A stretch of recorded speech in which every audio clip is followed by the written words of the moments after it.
playing charades at the opera, how Florence taught me to make friends, fun, and art in the most unexpected places. Before leaving for Florence, I felt a lot like this.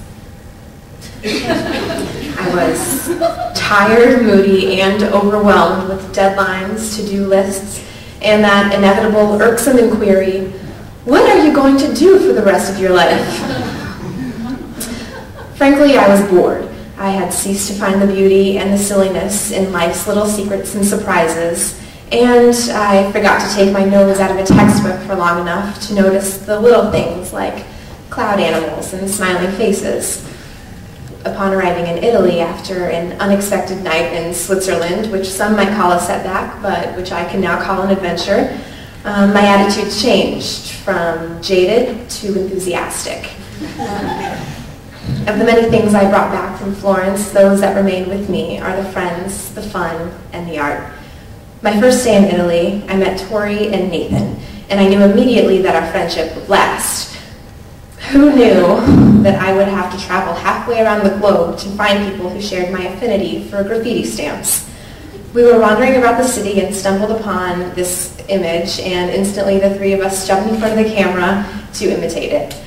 Later that afternoon, a group of us were enjoying a few pizzas, of course, and somebody brought up the topic of zombies, and Tori, Nathan, and I instantly perked up and all had much to say about the topic. And I think it was that moment that really solidified our friendship and bonded us. Well, and the pizza, the french fries, and the gelato, and probably the pasta, the kebabs, and even those god-awful waffles. The streets in Florence are permeated with this glorious aroma from the waffle stands on every corner. And so I thought, in order to really experience the city, I would have to try a waffle. Don't eat the waffles in Florence. But Tori, Nathan, and I did, and it was a terrible experience, but one that really brought us closer together. We did meet plenty of friends outside of our program, like Julian, and who was a fellow traveler from Holland, and then Charlie, who opened his home to us in Sevilla, Spain. Julian we met when Tori and I traveled to Sevilla, and we had lots of plans and lots of things we wanted to see, and then of course it was raining, pouring rain.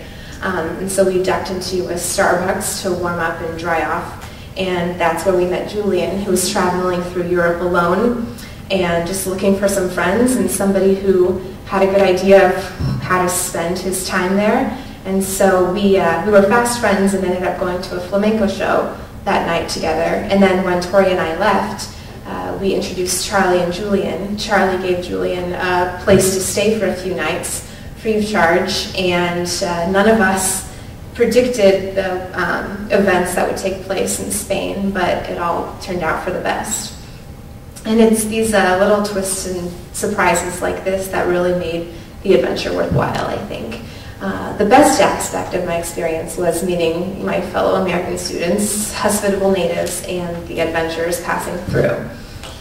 What I told my friends then, and what I still say today, is that being in Italy is like being 8 years old again, because there's always trees to climb, which I did a lot of, a reason to play dress up or make believe. Here we are trying on masks in Venice, and then playing gladiators in front of the Colosseum, of course.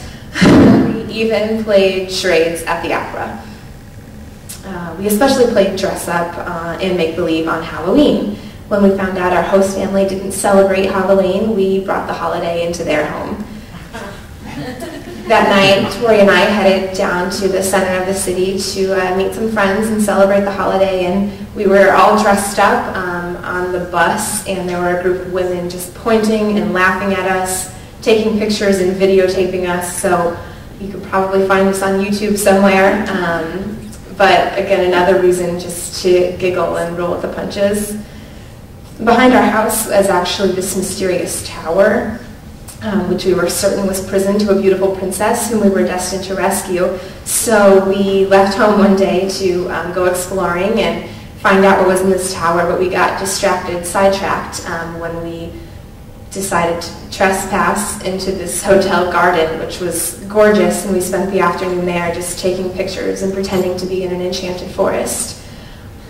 Sometimes we got lucky and didn't have to go exploring, and fun found us, as it did in Bruges. My friend Nathan and I took a weekend trip to Belgium, and on our last day we climbed the Belfry, which was about 365 steps. When we made it to the top, we saw the incredible view, and by the time we reached the ground, we were exhausted and ready for a celebration, and this was what was waiting for us at the bottom. I don't think they were there to celebrate us, but who knows. Belgium was another instance where Nathan and I could not have planned for our experience. We arrived in the country without a place to stay or a list of things to do, and we just knew we just wanted to experience the nation. And with surprises like this, we really had one heck of an experience. Most of our experiences involved chocolate, of course.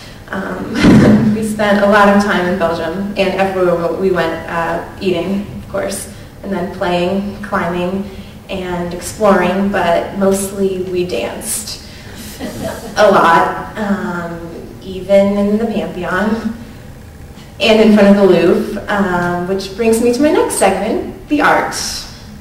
We know the David and the breathtaking Renaissance paintings, but when I looked around, I found art everywhere. I contributed a bit too. See, I'm posing for statues. What amazes me about Europe is how much everyone contributes to the aesthetics, which are unlike any other. Even the graffiti is beautiful. The graffiti up here on the top right, that's actually from Spain. We arrived right after a graffiti convention, and that artwork was breathtaking. I also discovered art where no one intended there to be any. This is taken at a marketplace in front of Santa Croce. As you can see, I'm drawn to food again. And then here, Nathan and I were told, is the best view of Brussels, which happens to be from the top of a 10-story parking garage. And it's things like this, things you won't find in a guidebook, that really made our experience worthwhile. Nature played a large role in my newfound appreciation for art as well. Here we are catching the sunrise in Venice, and the lily pads are from the gorgeous hotel we stumbled upon. One of the most terrifying tasks I've ever undertaken was enrolling in the art class, drawing the human figure. I am not an artist, and definitely not worthy of creating art in Florence, the birthplace of Michelangelo and the Renaissance, but here I am with my art class, our teachers, and our creations behind us. They don't look so scary anymore, but at the time I was terrified. By the time I returned to Illinois, I hadn't discovered a secret gift for drawing or any hidden talents, but what I brought back was much more useful. Florence instilled in me a sense of courage mixed with a bit of curiosity and wonder, and Italy also sent me away with friends, memories, and a newly realized appreciation, a craving really for making friends, fun, and art in all the places I go, and no matter what I do for the rest of my life.